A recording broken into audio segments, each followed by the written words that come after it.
بسم الله والصلاة والسلام على رسول الله. أحبتي في الله، ازيكم عاملين ايه؟ يا رب تكونوا بخير وبأحسن صحة وفي أحسن حال دايما يا رب. كل سنة وانتم طيبين. موسم تسوع وعاشوراء خلاص خلص، كان امبارح. جايه لكم النهارده بفيديو جديد، وصفة جديدة هنعمل مع بعض كفتة الرز، واقول لك ازاي ما تفكش منك، وازاي تقعد معاكي لو هتقعد معاكي في الصلصة كده يومين. كفتة الرز المتحمرة ما تفكش منك، وتفضل الصباع بحاله كده زي ما هو بشكلها الحلو الجميل، وتبقى معاكي سهلة وبسيطة كده، وبطريقة زمان، بطريقة ستي وستك، طريقة كده سهلة وبسيطة اللي كلنا متعودين عليها. تابع معايا الفيديو، لو أول مرة تشوفي قناتي فضلا وليس أمرا اعملي معايا لايك واشتراك، وفعلي معايا زر الاشتراك عشان يوصلك مني كل جديد من فيديوهاتي مطبخ أم عبد الله. بنسمي الله كده ونصلي على رسول الله. واول حاجه هنعمل النهارده كده حتتين لحمه كده مع الكفته. إيه، زي ما انتم شايفين هنعملها بطريقه سهله وبسيطه برضو، وهقول لك ازاي شويه الشوربه تطلعيهم كده. بحبه شوربه كده رايقين، من غير ما يبقى فيها ريم، من غير ما يبقى فيها بقى إيه يعني لونها غامق وكده. هنعمل شويه شوربه كده صافيين ورايقين ولونهم حلو. بسم الله كده. زي ما انتم شايفين كده معايا حله كده، وحطيت فيها نقطه زيت. زي ما انتم شايفين كده الحله دي حله ضغط. انا هسوي اللحمه بتاعتي في حله الضغط النهارده علشان ما تاخدش مننا وقت طويل، وفي نفس الوقت ما تهلكش في الغاز بتاعنا، وفي نفس الوقت تطلع بايه بنكهتها كده وبطعمها الحلو، وما تطلعش فوائدها بره في البخار كتير.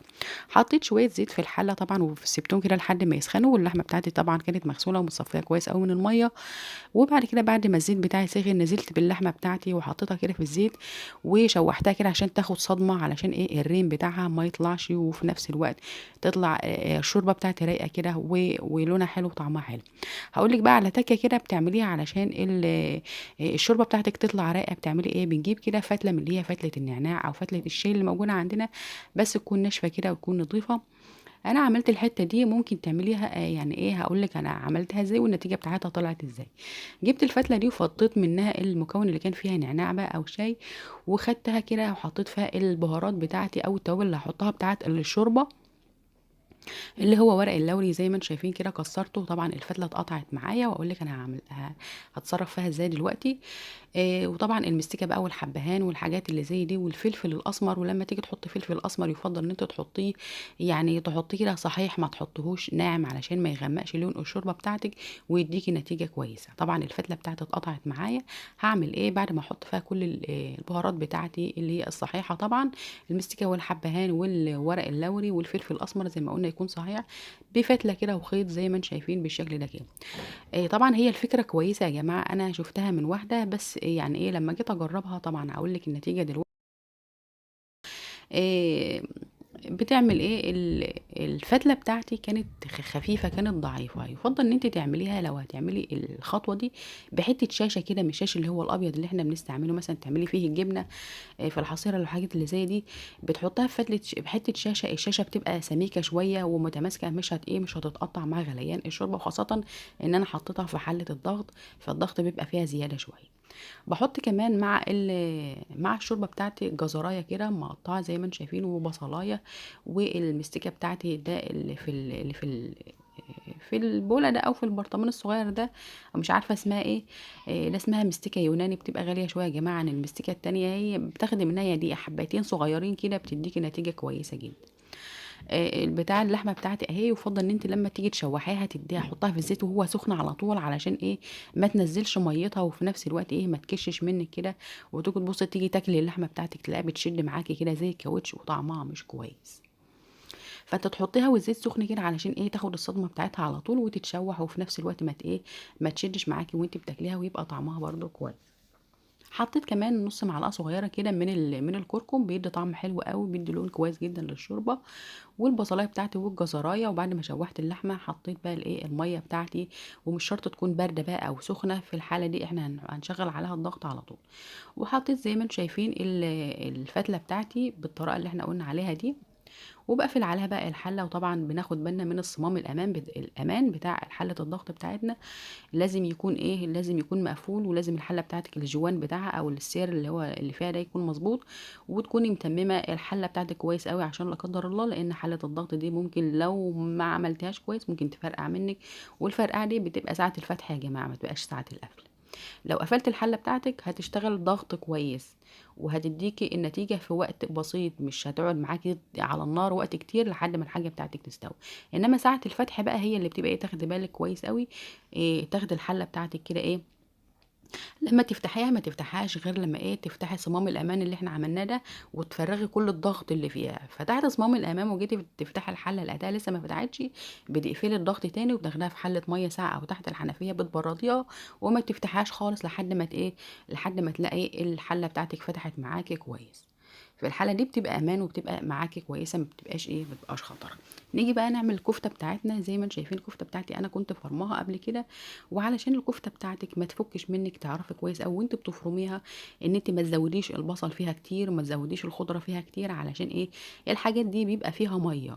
وتكوني غاسله الرز بتاعك طبعا ومصفياه كويس قوي من الميه، علشان ايه، ما يبقاش فيها نسبه ميه كتير. نسبه الميه الكتيره دي هي اللي بتخلي الكفته بتاعتك تفك منك.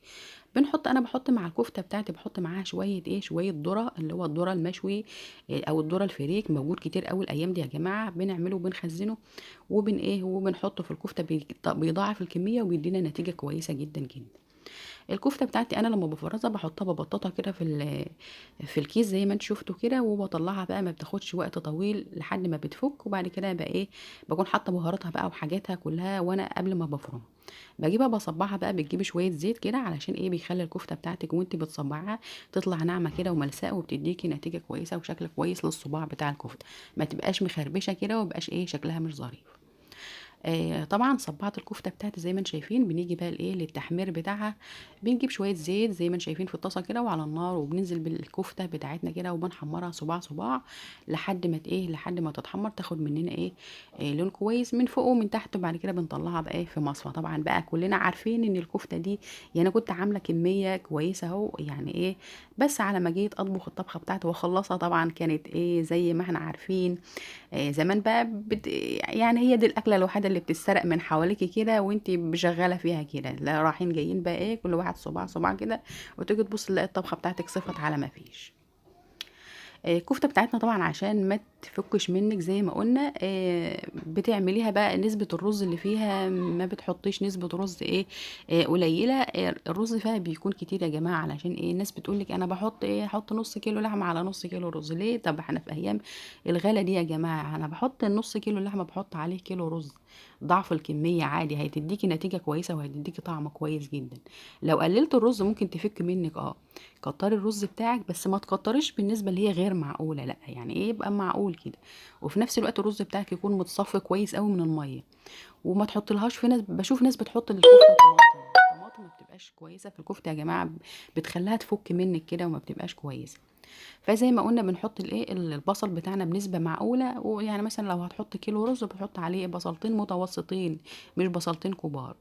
وفي نفس الوقت الخضره بتاعتك تبقى مغسوله ومتصفيه كويس قوي من الميه، علشان ايه، الخضره اصلا فيها نسبه ميه، فعلشان ما تفكش منك تاخدي بالك من الحاجات اللي زي دي.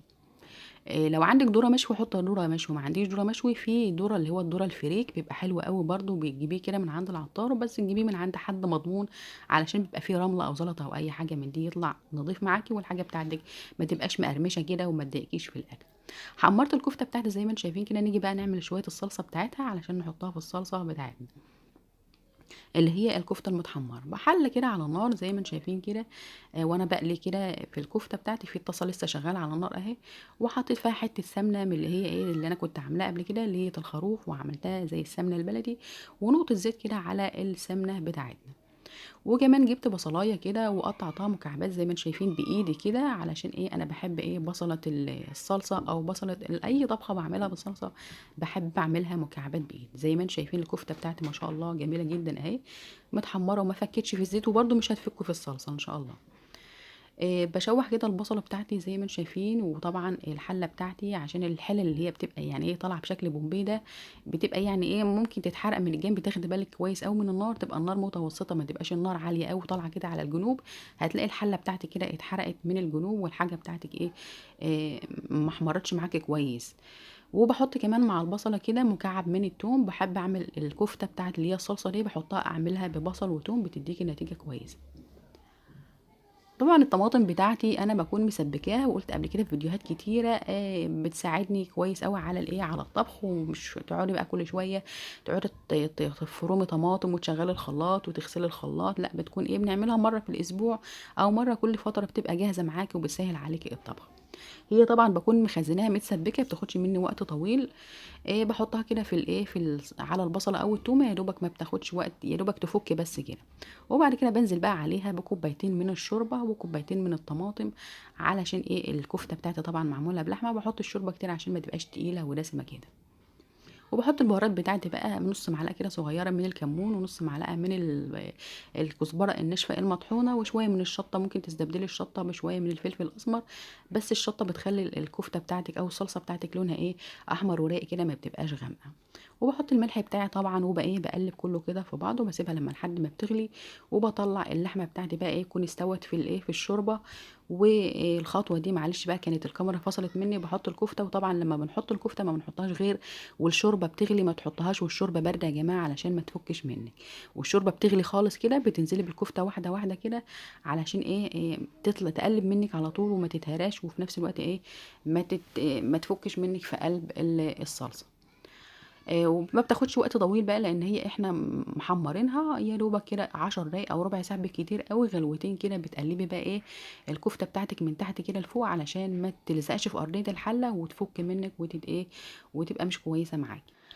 طيب لو أنا مبتدئة لسه في المطبخ وأول مرّة أعمل كفتة ومش عارفة الكفتة دي هتفُك منّي والّا مش هتفُك منّي، طبعًا الكفتة لمّا بتفُك بتكون لسه في فترة الطبخ، في أثناء الطبخ بتحطّيها في الصلصة وتيجي تبُص تلاقيها فكِّت منِّك. طب أنا أعمل إيه علشان ما أوصلش للمرحلة دي؟ بتجيبي حتّة من العجينة بتاعتِك بعد ما بتعمليها، عجينة الكفتة، بتعملي زي ما هاقول لِك دلوقتي، نجيب شوية شوربة أو شوية مَيّة بنغليهم وبنعمل فيها قرصتين كفتة كده، اللي إحنا كُنّا بنقول عليها قبل كده الكوبيبة الغمراوي. بتعملي بتصبّعيها أو بتعمليها قُرَص زي ما قُلت لِك دلوقتي كده، بتحطّيها في الشوربة وهي بتغلي أو في المَيّة وهي بتغلي، وبتسيبيها 10 دقايق بس كده. بتشوفي بقى القُرَص بتاعتِك دي أو الصوابع اللي أنتِ عملتيها دي، لو لقيتيها فكِّت منِّك في قلب الشوربة تعرفي إن الكفتة بتاعتِك دي مش هتنفع إن أنتِ تطبخيها، ولو عملتها بالصلصة هتفُك منِّك برضه، لو عملتها قُرَص هتفُك منِّك برضه. فتعالجيها إزاي؟ لو فكِّت منِّك أقول لِك هتعالجيها إزاي، لو ما فكِّتش منِّك يبقى خلاص تمام، الطبخة بتاعتِك هتبقى كويسة وهتبقى مضبوطة معاكِ في الصلصة إن شاء الله. طب لو فكِّت منِّك هتعملي إيه؟ بتجيبي الكفتة بتاعتِك، عجينة الكفتة بتاعتِك وهي لسه طرية قبل ما تعمليها في الصلصة بقى أو في الشوربة أو في أي حاجة تانية، وبتجيبي كوباية كده من المكرونة وبتسلقيها كويس أوي، وبعد كده بتحطيها على العجينة بتاعتِك، بتفرميها في الكبة أو بتزوديها شوية من الرز، بتجيبي شوية رز كده بتطحنيهم، وبعد كده بتقلبيهم في بتغسلي الرز كويس أوي الأول وبتنشفيه، وبعد كده بتطحنيه في الكبة، أو بتجيبي شوية دقيق رز مطحون أو شوية رز بايتين وبتكونوا مطبوخين طبعًا. وبعد كده بتعمليهم بتطحنوهم بتزودوهم على حتة العجينة بتاعتِك، بتضاعفي الكمية، في الحالة دي مش هتفُك منِّك وهتبقى معاكِ مِيّة، مِيّة.